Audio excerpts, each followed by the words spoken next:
Hi hello friends, Suri 360 YouTube ಚಾನಲ್ಗೆ ನಿಮಗೆಲ್ಲರಿಗೂ ಸಹ ಸ್ವಾಗತ. ಫ್ರೆಂಡ್ಸ್, ಸಮಸ್ತ ಭಾರತೀಯರೆಲ್ಲರಿಗೂ ಸಹ 78ನೆಯ ಸ್ವಾತಂತ್ರ್ಯ ದಿನಾಚರಣೆಯ ಶುಭಾಶಯಗಳು. ಇಂದಿಗೆ ನಮ್ಮ ಭಾರತಕ್ಕೆ ಸ್ವತಂತ್ರ ಬಂದು 77 ವರ್ಷಗಳು ಕಳೆದಿವೆ. ಫ್ರೆಂಡ್ಸ್, ಆ ಒಂದು ಸ್ವಾತಂತ್ರ್ಯ ಹೋರಾಟದ ಹಾದಿ ಹೇಗಿತ್ತು ಎಂಬುದರ ಕುರಿತು ಒಂದು ಕಿರಿದಾಗಿರ್ತಕ್ಕಂಥ ಮೆಲುಕನ್ನು ಹಾಕುತ್ತಾ ಹೋಗೋಣ. ಫ್ರೆಂಡ್ಸ್, ಭಾರತದ ಸ್ವಾತಂತ್ರ್ಯ ಒಂದೆರಡು ದಿನದ ಹೋರಾಟವಲ್ಲ, ಸುಮಾರು 8-9 ದಶಕಗಳ ಕಾಲ ನಡೆದ ನಿರಂತರ ಹೋರಾಟ ಇದು. ಈ ಹೋರಾಟದಲ್ಲಿ ಸಾವಿರಾರು ಹೋರಾಟಗಾರರು ಬ್ರಿಟಿಷರ ಬೂಟಿನ ಏಟಿಗೆ, ಬಂದೂಕಿನ ತುಪಾಕಿಗೆ ಬಲಿಯಾಗಿದ್ದಾರೆ. 1857ರಿಂದ 1947ರವರೆಗಿನ ಹೋರಾಟವನ್ನು ಗಮನಿಸಿದರೆ ಸ್ವಾತಂತ್ರ್ಯಕ್ಕಾಗಿ ನಡೆದ ದಂಗೆಗಳು, ಹೋರಾಟಗಳು ರೋಚಕ. ಅಷ್ಟೇ ಅಲ್ಲ, ಅಹಿಂಸಾ ಮಾರ್ಗದಲ್ಲಿ ಸ್ವಾತಂತ್ರ್ಯವನ್ನು ಪಡೆದದ್ದು ದೇಶದ ಮತ್ತೊಂದು ವಿಶೇಷ. ವ್ಯಾಪಾರಕ್ಕೆಂದು ಈಸ್ಟ್ ಇಂಡಿಯಾ ಕಂಪನಿಯ ಮೂಲಕ ಬಂದ ಆಂಗ್ಲರು ಭಾರತದಲ್ಲಿ ಆಳುತ್ತಿದ್ದ ವಿವಿಧ ರಾಜರುಗಳ ಮೇಲೆ ನಡೆಯುತ್ತಿದ್ದ ಜಗಳಗಳ ಮತ್ತು ವಿಸ್ತರಣೆಗಾಗಿ ನಡೆಯುತ್ತಿದ್ದ ಕುತಂತ್ರಗಳನ್ನು ತಮ್ಮ ದಾಳಗಳಾಗಿ ಬಳಸಿಕೊಂಡು ಒಬ್ಬರ ಮೇಲೆ ಒಬ್ಬರನ್ನು ಎತ್ತಿಕಟ್ಟಿ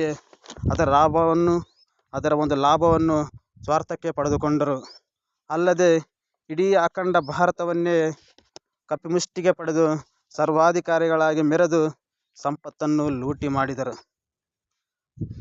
ಮೊದಲು 1757ರಲ್ಲಿ ಬಂಗಾಳದ ನವಾಬ ಸಿರಾಜುದ್ದೌಲನನ್ನು ಪ್ಲಾಸಿ ಕದನದಲ್ಲಿ ಸೋಲಿಸಿ ಬಂಗಾಳದ ಅರಸರ ಮೇಲೆ ಆಧಿಪತ್ಯವನ್ನು ಸ್ಥಾಪಿಸಿದರು.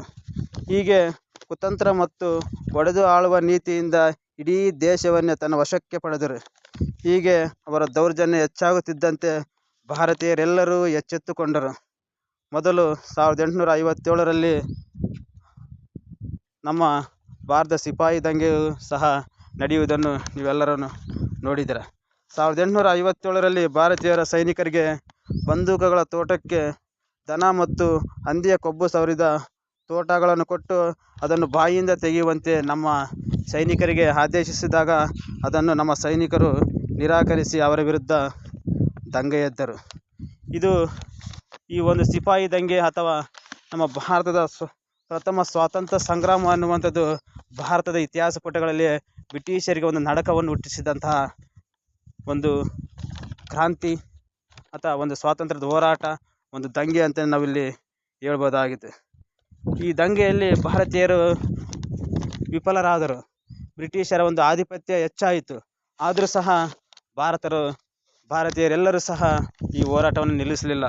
ಅದಕ್ಕೋಸ್ಕರ ಶಿಕ್ಷಿತ ಸಮೂಹ, ಶಿಕ್ಷಣವನ್ನು ಪಡೆದಂಥ ನಮ್ಮ ಅಕ್ಷರಸ್ಥರು, ನಮ್ಮ ಮೇಧಾವಿಗಳು ಕೈಕಟ್ಟು ಕೂರಲಿಲ್ಲ. ಆಂಗ್ಲರ ವಿರುದ್ಧ ಸಿಡಿದದ್ದು ರಾಜಕೀಯವಾಗಿ ನಮ್ಮ ಸಂಘಟನೆಯನ್ನು ಸಹ ಮಾಡಿಕೊಂಡು ಅದರ ವಿರುದ್ಧ ಆಂಗ್ಲರ ವಿರುದ್ಧ ಹೋರಾಟ ಮಾಡುವ ಒಂದು ಪ್ರಯತ್ನವನ್ನು ಸಹ ಮಾಡುತ್ತೆ. ಈ ಪ್ರಯತ್ನದ ಫಲವೇ 1885ರಲ್ಲಿ ಜನ್ಮ ತಳೆದ ಭಾರತೀಯ ರಾಷ್ಟ್ರೀಯ ಕಾಂಗ್ರೆಸ್. 20ನೇ ಶತಮಾನದ ವೇಳೆಗೆ ದೇಶದೆಲ್ಲೆಡೆ ಹರಡಿತು, ವಿಸ್ತರಿಸಿತು. ಸ್ವಾತಂತ್ರ್ಯದ ಕಿಚ್ಚನ್ನು ಸಹ ಇದು ಹಬ್ಬಿಸಿತು ಎಂಬುದನ್ನು ನಾವು ನೋಡ್ಬೋದಾಗಿದೆ. ನಮ್ಮ ಸ್ವಾತಂತ್ರ್ಯ ಹೋರಾಟಗಾರರಲ್ಲಿ ನಿಮಗೆಲ್ಲ ಗೊತ್ತಿರುವ ಹಾಗೆ ಮಂದಗಾಮಿಗಳು, ತೀವ್ರಗಾಮಿಗಳು, ಕ್ರಾಂತಿಕಾರಿಗಳು ಹೋರಾಟಕ್ಕೆ ಯಾವ ರೀತಿಯಾಗಿ ಧುಮುಕಿದ್ರು, ಬ್ರಿಟಿಷರ ಎದೆಯಲ್ಲಿ ಯಾವ ರೀತಿಯಾಗಿ ನಡಕವನ್ನು ಹುಟ್ಟಿಸಿದ್ರು, ತಮ್ಮ ಸ್ವಾತಂತ್ರ್ಯಕ್ಕೋಸ್ಕರ ಯಾವ ರೀತಿಯಾಗಿ ಹೋರಾಟ ಮಾಡಿದರು ಎಂಬುದನ್ನು ನಮ್ಮ ಇತಿಹಾಸ ಪುಟಗಳಲ್ಲಿ ನೋಡ್ಬೋದಾಗಿದೆ. ಸುಮಾರು 6.5 ಲಕ್ಷ ಜನ ಪ್ರಾಣ ಬಲಿದಾನಗಳ ತ್ಯಾಗಗಳ ಹಿಂದೆ ನಮ್ಮ ಭಾರತ ಸ್ವಾತಂತ್ರ್ಯ ಅನ್ನುವಂಥದ್ದು ನಮಗೆ ಬಂದಿದೆ ಅನ್ನುವಂಥದ್ದನ್ನು ಸಹ ನಾವು ನೋಡ್ಬೋದಾಗಿದೆ. ಇದರಲ್ಲಿ 1918ರಿಂದ 1922ರ ವೇಳೆಯಲ್ಲಿ ಗಾಂಧಿ ಹೋರಾಟಕ್ಕೆ ಧುಮುಕಿದಾಗ ಹೊಸ ತಿರುವು ನೀಡಿತು. ನಿಮಗೆಲ್ಲರೂ ಗೊತ್ತಿರುವ ಹಾಗೆ ಗಾಂಧಿ ತಮ್ಮ ಸ್ವಾತಂತ್ರ್ಯ ಹೋರಾಟದ ಮುಂದಾಳತ್ವವನ್ನು ವಹಿಸಿಕೊಂಡ ನಂತರ ಅದನ್ನು ಗಾಂಧಿ ಯುಗನೇ ಅಂತ ಕರೀತಾರೆ. ಗಾಂಧಿಯೊಂದಿಗೆ ಹಲವಾರು ನಾಯಕರು ಸಹ ಕೈ ಜೋಡಿಸಿ ಭಾರತವನ್ನು ಸ್ವತಂತ್ರಗೊಳಿಸುವ ನಿಟ್ಟಿನಲ್ಲಿ ಹಲವಾರು ರೀತಿಯಾಗಿರ್ತಕ್ಕಂಥ ಹೋರಾಟಗಳನ್ನು ಮಾಡಿದರು. ಅದರಲ್ಲಿ ಭಗತ್ ಸಿಂಗ್, ಸುಭಾಷ್ ಚಂದ್ರ ಬೋಸ್, ಖುದಿರಾಮ್ ಬೋಸ್, ಚಂದ್ರಶೇಖರ್ ಆಜಾದ್, ಜವಾಹರ್ಲಾಲ್ ನೆಹರು, ಡಾಕ್ಟರ್ BR ಅಂಬೇಡ್ಕರ್ ಅವರು, ಹೀಗೆ ಹಲವಾರು ಭಾರತ ಸ್ವಾತಂತ್ರ್ಯ ಹೋರಾಟಗಾರರೆಲ್ಲರೂ ಸಹ ನಿಮಗೆಲ್ಲ ಆಗಲೇ ತಿಳಿಸಿರುವ ಹಾಗೆ ಸುಮಾರು 6.5 ಲಕ್ಷ ಭಾರತೀಯರ ಪ್ರಾಣ ತ್ಯಾಗ ಬಲಿದಾನಗಳ ಆಧಾರದ ಮೇಲೆ, ಅವರ ಶ್ರಮದಿಂದ, ಅವರ ಪ್ರಾಣ ಬಲಿದಾನಗಳಿಂದ ನಮ್ಮ ಭಾರತಕ್ಕೆ ಸ್ವತಂತ್ರ ಬಂದಿದೆ. ಸುಮಾರು 6.5 ಲಕ್ಷ ಜನ ನಮ್ಮ ಭಾರತ ಸ್ವಾತಂತ್ರ್ಯಕ್ಕಾಗಿ ಪ್ರಾಣ ತ್ಯಾಗವನ್ನು ಮಾಡಿದ್ದಾರೆ ಎನ್ನುವುದನ್ನು ನಮ್ಮ ಇತಿಹಾಸ ಪುಟಗಳಲ್ಲಿ ನಾವು ನೋಡ್ಬೋದಾಗಿರುವಂಥದ್ದು. ನಮ್ಮ ಭಾರತದ ಸ್ವಾತಂತ್ರ್ಯವು ನಮ್ಮ ಸ್ವಾತಂತ್ರ್ಯ ಹೋರಾಟಗಾರರ ತ್ಯಾಗ ಬಲಿದಾನಗಳಿಂದ ನಮಗೆ ಬಂದಿದೆ. ಅವರ ಆದರ್ಶಗಳು ಯಾವ ರೀತಿಯಾಗಿ ಇಂದು ಸಫಲಗೊಳ್ಳಲಿವೆ, ಯಾವ ರೀತಿಯಾಗಿ ಇಂದು ಅವು ಸಾಬೀತಾಗುತ್ತವೆ ಎಂಬುದರ ಕುರಿತು ಹೇಳುವುದಾದರೆ, ಸ್ವಾತಂತ್ರ್ಯ ಕನಸು ನನಸಾಗುತ್ತಿದೆಯಾ ಎಂಬುದರ ಕುರಿತು ನಾವಿಂದು ವಿಮರ್ಶಾತ್ಮಕವಾಗಿ ನೋಡುವುದಾದರೆ, ಇತ್ತೀಚಿನ ವಿದ್ಯಮಾನಗಳನ್ನು ಗಮನಿಸಿದರೆ ನಿಜವಾಗಿಯೂ ನಮ್ಮ ಸ್ವಾತಂತ್ರ್ಯದ ಕನಸುಗಳು, ಆಶಯಗಳು ಈಡೇರಿವೆಯಾ ಎಂಬ ಅನುಮಾನ ಮತ್ತು ಸಂಶಯಗಳು ಹುಟ್ಟುಕೊಳ್ಳುತ್ತವೆ.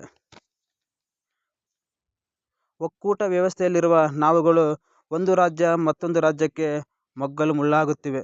ಒಂದು ರಾಜ್ಯವನ್ನು ಕಂಡರೆ ಮತ್ತೊಂದು ರಾಜ್ಯಕ್ಕೆ ಆಗದಿರುವಂಥ ಸನ್ನಿವೇಶಗಳನ್ನು ನಾವಿಂದು ನೋಡ್ತಾ ಇರ್ಬೋದು. ಸೌಹಾರ್ದಯುತವಾಗಿ ಬಗೆಹರಿಸಬೇಕಾದ ಸಮಸ್ಯೆಗಳೆಲ್ಲವೂ ನ್ಯಾಯಾಲಯದ ಮೆಟ್ಟಿಲೇರುತ್ತಿರುವುದನ್ನು ನೋಡಬಹುದು. ಆಡಳಿತಾರೂಢರಿಗೆ ಜನರ ಸಂಕಷ್ಟಗಳಿಗೆ ಸ್ಪಂದಿಸುವುದಕ್ಕಿಂತ ತಮ್ಮ ಅಧಿಕಾರವನ್ನು ಉಳಿಸಿಕೊಳ್ಳುವುದೇ ಬಹುದೊಡ್ಡ ಸಮಸ್ಯೆಯಾಗಿದೆ ಮತ್ತು ಸವಾಲಾಗುತ್ತಿದೆ. ದೇಶದ ಬೆನ್ನೆಲುಬು ಎಂದೇ ಪ್ರಖ್ಯಾತಿಯಾಗಿರುವ, ದೇಶಕ್ಕೆ ಅನ್ನ ನೀಡುವ ಅನ್ನದಾತ ತಾನು ಬೆಳೆದ ಬೆಳೆಗೆ ನಿಖರ ದರ ಪಡೆಯಲಾಗದೆ ಸಂಕಷ್ಟಕ್ಕೆ ಸಿಲುಕಿದ್ದಾನೆ. ಅಲ್ಲದೆ ಸಾಲದ ಸುಳಿಯಲ್ಲಿ ಸಿಕ್ಕಿ ಸಾಲಕ್ಕೆ ಶರಣಾಗುತ್ತಿದ್ದಾನೆ. ಮತ್ತೊಂದೆಡೆ ನೀರು ಕೇಳಿದ ರೈತರು ದೌರ್ಜನ್ಯಕ್ಕೆ ಒಳಗಾಗಿ ಜೈಲು ಪಾಲಾಗುತ್ತಿದ್ದಾರೆ. ಹೆಣ್ಣು ಮಕ್ಕಳ ಮೇಲಿನ ನಿರಂತರ ಅತ್ಯಾಚಾರ ನಡೆಯುತ್ತಲೇ ಇದೆ. ಈ ಎಲ್ಲ ಘಟನೆಗಳನ್ನು ಗಮನಿಸಿದರೆ ನಮಗೆ ಸ್ವಾತಂತ್ರ್ಯ ಹೋರಾಟಗಾರ ಆದರ್ಶಗಳು ಇಂದು ಸಾಬೀತಾಗಿದ್ದಾವೆ, ಫಲಕಾರಿಯಾಗಿದ್ದಾವೆ ಎನ್ನುವುದನ್ನು ನೋಡುವುದಾದರೆ ಅದು ತುಂಬ ಕಡಿಮೆ ಅಂತಲೇ ನಾವು ಹೇಳ್ಬೋದಾಗಿದೆ. ಇನ್ನು ರಾಜಕೀಯವಾಗಿ ನೋಡುವುದಾದರೆ, ರಾಜಕೀಯ ಹಗ್ಗ ಜಗ್ಗಾಟದಲ್ಲಿ ಭಾರತದ ಜನಸಾಮಾನ್ಯರು ಬಡವರಾಗುತ್ತಿದ್ದಾರೆ.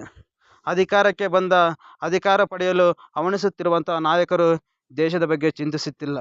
ಬದಲಾಗಿ ಇದ್ದಷ್ಟು ಜನ ಹೇಗೆ ಸಂಪಾದಿಸಿಕೊಳ್ಳಬೇಕು ಎಂಬುದರ ಕುರಿತು ಅವರು ಮಗ್ನರಾಗಿರುವುದನ್ನು ನಾವೆಲ್ಲರೂ ಸಹ ನೋಡ್ಬೋದಾಗಿದೆ. ಇದೆಲ್ಲದರ ನಡುವೆ ಚಳುವಳಿ, ಸೆರೆಮನೆವಾಸ, ಪ್ರಾಣತ್ಯಾಗ, ನಮ್ಮ ಹಿರಿಯರು ನಮಗೆ ತಂದುಕೊಟ್ಟ ಸ್ವಾತಂತ್ರ್ಯವನ್ನು ಉಳಿಸಿಕೊಳ್ಳಲು ಪ್ರಾಮಾಣಿಕ ಪ್ರಯತ್ನವನ್ನು ನಾವೆಲ್ಲರೂ ಸಹ ಮಾಡ್ತಾ ಇದ್ದೇವಾ ಎಂಬುದನ್ನು ನಮ್ಮನ್ನು ನಾವೇ ಪ್ರಶ್ನೆ ಮಾಡಿಕೊಳ್ಳುವಂಥದ್ದು. ಖಂಡಿತ ಇಲ್ಲ. ಭ್ರಷ್ಟಾಚಾರ ನಿರ್ಮೂಲನೆ ಮಾಡಬೇಕಾದ ಸಂಸ್ಥೆಗಳು ಇಂದು ಭ್ರಷ್ಟಾಚಾರದ ಒಂದು ಕೂಟಗಳಾಗಿವೆ. ಕಾನೂನು ರಕ್ಷಕರು ಇಂದು ಕಾನೂನು ಭಕ್ಷಕರಾಗುತ್ತಿದ್ದಾರೆ. ಹೀಗೆ ಇದೆಲ್ಲವನ್ನು ಗಮನಿಸಿದಾಗ ಸ್ವಾತಂತ್ರ್ಯದ ಕನಸು ನನಸಾಗುತ್ತಿದೆಯಾ ಎಂಬ ಪ್ರಶ್ನೆಗೆ ಉತ್ತರಗಳು ಸಿಗುವುದೇ ಇಲ್ಲ. ಆವತ್ತು ಅಂದರೆ ಸ್ವಾತಂತ್ರ್ಯ ದೊರೆತ ದಿನ ದೇಶವನ್ನು ಉದ್ದೇಶಿಸಿ ಪ್ರಥಮ ಪ್ರಧಾನಿಯಾಗಿರ್ತಕ್ಕಂಥ ನೆಹರೂರವರು ಆಡಿದ ಮಾತುಗಳನ್ನು ನಾವು ಇಂದಿನ ಸಂದರ್ಭದಲ್ಲಿ ನೆನಪಿಸಿಕೊಳ್ಳುವುದು ಒಂದು ಅಗತ್ಯವಾಗಿದೆ ಎನ್ನುವಂಥದ್ದನ್ನು ನಾವು ನೋಡ್ಬೋದಾಗಿದೆ. ಅಂದಿನ ಪ್ರಧಾನಿ ನೆಹರೂರವರು ತನ್ನ ಮೊದಲ ಭಾಷಣದಲ್ಲಿ ಅಂದಿನ ಮಧ್ಯರಾತ್ರಿ ಹೇಳಿದಂಥ ಒಂದು ಮಾತು ಅಂತ ಹೇಳಿದರೆ,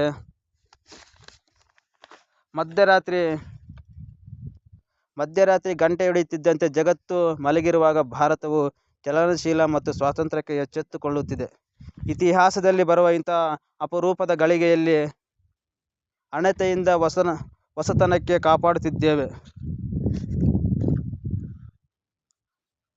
ಹಳೆಯ ಯುಗ ಮುಗಿದು ಬಹುಕಾಲ ಅದುಮಿಟ್ಟ ದೇಶವೊಂದರ ಚೇತನವು ತನ್ನ ಅಭಿವ್ಯಕ್ತಿಯನ್ನು ಕಂಡುಕೊಳ್ಳುತ್ತಿದೆ. ಇವತ್ತು ನಾವು ನಮ್ಮ ದುರಾದೃಷ್ಟತನದಿಂದ ಕಾಲವನ್ನು ಮುಗಿಸಿ ಇಂದು ಭಾರತವು ತನ್ನನ್ನು ತಾನು ಕಂಡುಕೊಳ್ಳುತ್ತಿದೆ. ಅದು ಅವರು ಬರೀ ಮಾತಾಗಿರಲಿಲ್ಲ, ಮುಂದಿನ ಭಾರತದ ಕನಸಾಗಿತ್ತು. ಆದರೆ ಅದು ನೆನಪಿದೆಯಾ ಎಂಬ ಪ್ರಶ್ನೆ ನಾವೆಲ್ಲರೂ ಸಹ ಇಂದು ಪ್ರಶ್ನಿಸಿಕೊಳ್ಳುವಂಥ ಒಂದು ಆತ್ಮಾವಲೋಕನ ಮಾಡಿಕೊಳ್ಳುವಂಥ ಒಂದು ಸಮಯ ಇದಾಗಿದೆ ಎನ್ನುವುದನ್ನು ನಾವೆಲ್ಲರೂ ಸಹ ನೋಡಬೇಕಾಗಿದೆ. ಏಕೆಂದರೆ ಭಾರತ ಸ್ವಾತಂತ್ರ್ಯ ಅನ್ನತಕ್ಕಂಥದ್ದು ಸ್ವಾತಂತ್ರ್ಯ ಹೋರಾಟಗಾರರ ಪ್ರಾಣ ಬಲಿದಾನಗಳ ಆದರ್ಶಗಳಿಂದ ನಮಗೆ ಬಂದಂಥ ಒಂದು ಸ್ವಾತಂತ್ರ್ಯ.